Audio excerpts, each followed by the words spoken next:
Este mensaje está dirigido a todos y todas las mexicanos y a los 55,000 trabajadores del Poder Judicial. Yo lo primero que quisiera decirles es que nadie puede estar a favor de los privilegios. Yo creo que eso es algo en lo que estamos de acuerdo.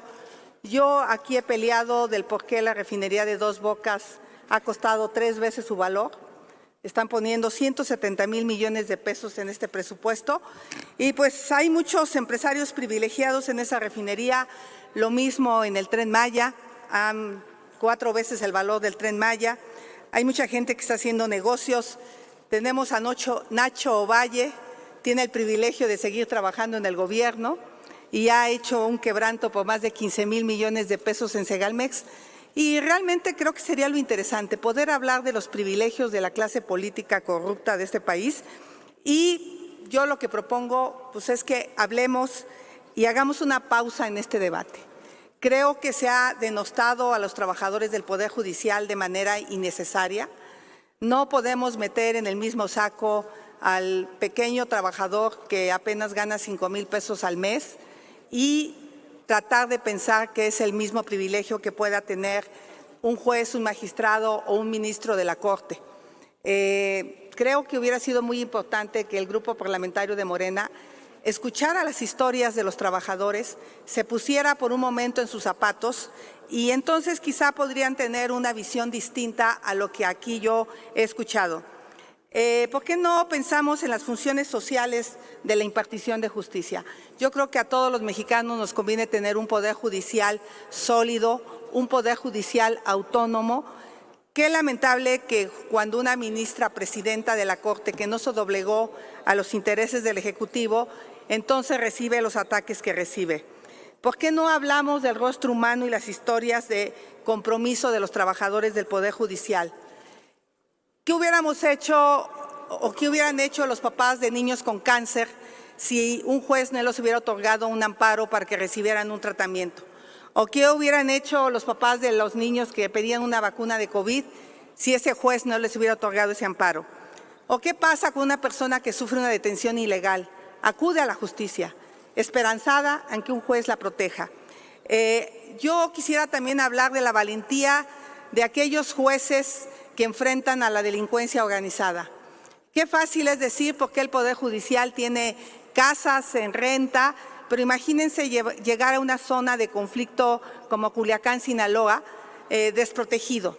O sea, realmente en ese sentido creo que tenemos que ponernos en los zapatos de los jueces y saber si es un privilegio el que tengan seguridad o si es un privilegio que tengan acceso a una vivienda digna cuando ellos están pagando su propia renta.